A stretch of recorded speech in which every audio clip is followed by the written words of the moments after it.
Alright, so apparently with my video about the whole Dragon Ball Super not having organic storytelling, apparently there was some miscommunication there. Some people didn't get it. A lot of people did.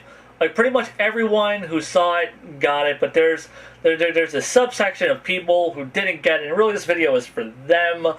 And really, it's just I'm going to link it to them every time someone makes a comment where they don't get it, and I'm just going to link them this shit and be like, get it, motherfuckers. Like, understand what I'm trying to say. So yeah, a lot of people trying to make all these little thin connections between Dragon Ball Super and say like, oh no, Dragon Ball Super totally has organic storytelling, and this has, you know, and or people try to discredit Z for not having organic storytelling. No, it totally didn't. And I think people kind of missed the point that I was trying to make. You know, in the original Dragon Ball series, as far as organic storytelling, like things naturally unfolding one thing after the other and them happening in a way that makes sense, really that ends with the 23rd tournament. Everything just, you know, like, it kind of just stops, and then you have the 5-year time gap, or time jump, and you get into Z, and then the Saiyans show up. Now, the Saiyans, you know, pretty much completely unconnected from anything that's happened previously, except they're tied to Goku's origin. But the reason that's okay is because there is that 5-year gap. You know, it's not like, oh, this event happened, now this event happened directly after, it's completely unrelated. No, it's, you know, there was a time gap there, and then, like, Raditz showed up, and then, of course, you know, a year later, Vegeta and Nappa show up, and then, like, 6 months later, the shit on Namek goes down. So, you know, those things all tie together. Then you had the Red Ribbon Army, or shit, the artificial humans. They show up, you know, Trunks shows up, and he warns them, and sets up that arc. And now, really, that arc really does come out of nowhere, and they do retroactively throw in some bullshit. Oh, Dr. Garo, this character that you've totally never heard about before, was totally part of the Red Ribbon Army, and is apparently the leader, according to some bullshit interview Toriyama had. But you know, it connects to the Red Ribbon Army arc. So Toriyama covered his ass to an extent and made this connective tissue between the two.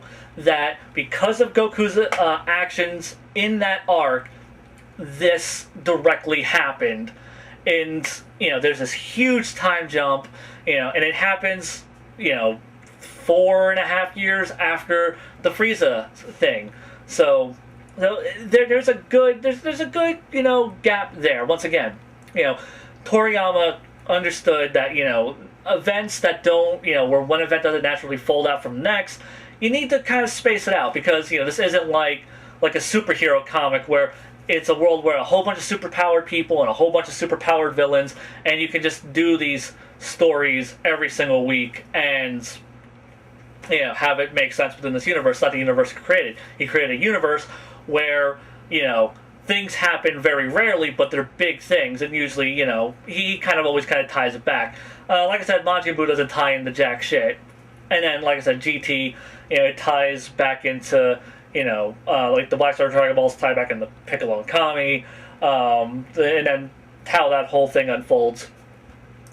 Now, the problem with Super is that it's okay. Like, it is not a problem that that Super doesn't have organic storytelling. That is not necessarily a problem. It is just that it becomes a problem when you have all of these events happening in a very small frame of time. Like I said, this is about 2 years. This is like the most complicated clusterfucked 2 years these characters have ever experienced.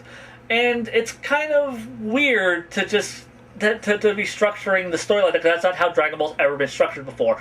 This is never how Toriyama's done storytelling.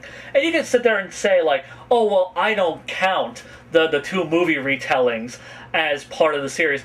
Well, tough shit, Buttercup. It's part of the series. They've made them into episodes.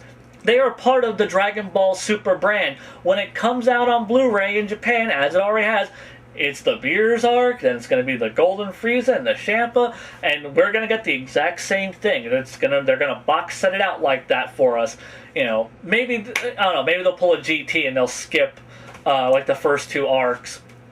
But even if they did, though, it's still part of Dragon Ball Super.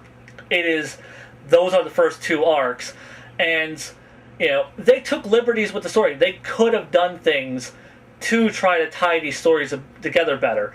And you could try to say, like, oh, well, and I've also heard people try to argue, well, Beers is totally tied to the lore. He ties back to Frieza because Goku wanted to, or Beers wanted to face the Saiyan that defeated Frieza. No, he wanted to face the Super Saiyan God. Had he never had that Super Saiyan God legend dream, he never would have gone there. He wouldn't have given a shit. It's like, oh, some guy beat Frieza's ass. Whatever. Frieza ain't shit to me, though. So he would never have gotten involved. So his connection to Frieza, yes, he has a connection to Frieza. His connection to Frieza is completely irrelevant. So he still doesn't connect. He has, that's like saying that, he also connects to the Majin Buu arc because he sealed the Elder Kaioshin and the Z-Sword. Hell, honestly, that's a stronger connection, if anything. It's also some bullshit retcon, because Toriyama loves his bullshit retcons. But, his bullshit retcons don't tie Beers into the lore and have him flow into the story in a very natural way. That is the point I was trying to make. And that's not necessarily a bad thing. He didn't need to. There had been enough of a time jump. It was like the 4-year jump between the defeat of Kid Buu and this. So it was perfectly okay for them to just be like, and then Beer shows up, and, he had this whole prophetic dream. Fine. That is cool. It's everything that follows that has been the issue. Because you get the Golden Frieza, and Golden Frieza has jack shit. Them resurrecting Frieza and Frieza coming to Earth has nothing to do with the events of the previous arc whatsoever. He doesn't spawn naturally. That event doesn't spawn naturally from the last arc. And it's kind of weird because that arc takes place maybe a year after that. So, that's what I'm talking about, where it isn't folding out. Then you get to, the Champa arc. You can say, well, Champa and Beers are brothers. That's how they connect. Yeah, Beers and Champa are brothers, but, that connection has nothing to do with the previous arcs. Like, the events of those arcs, it isn't because of, the fight with Goku, caught Champa's attention, and that's why he went to Beer's planet, or the fight with Frieza did something and caught Champa's attention and led into Champa. No, Champa just shows up randomly. And, and then they had this big tournament because of food. Because Beers was dick-waving about how good Earth's food is. So, I guess you could kind of say it spawns off from the Beers arc, because Beers never would have known about the food had he never gone there. But it is this super paper-thin connection. There's, like I said, there's connective tissue there, but it's not spawning naturally from it. And then you have, this new Future Trunks arc we're going to get. And we don't know enough about it to really make a full criticism of it, but we do know that something's happening in Trunks' timeline, and Trunks is coming back because of it. But nothing in Trunks' timeline could have been affected by anything in Super, because they're two separate timelines. When Trunks went back the first time, he created a brand new timeline. So anything that happens now in Dragon Ball, as far as these characters that we have been following this whole time, nothing that happens to them is going to affect Trunks in any way, shape, or form. So when Trunks comes back, it's going to be him dealing with a completely unique problem. And yeah, it's just going to be completely unconnected. And once again, it's going to be this really crazy coincidence that it's happening right when all this other stuff has happened. That's the problem that I was trying to convey. And yes, there is connective tissue. Yeah, you can make, oh, well, this thinly connects here, this thinly connects there, this thinly connects here. But when you have all these thinly connected stories compressed, that's when it starts becoming a problem. Frieza showing up right at the end of pretty much, the Beers arc, like a little bit after the Beers arc, and him being resurrected so soon. That's basically the equivalent of, as soon as Goku gets back, a week later, the androids are there.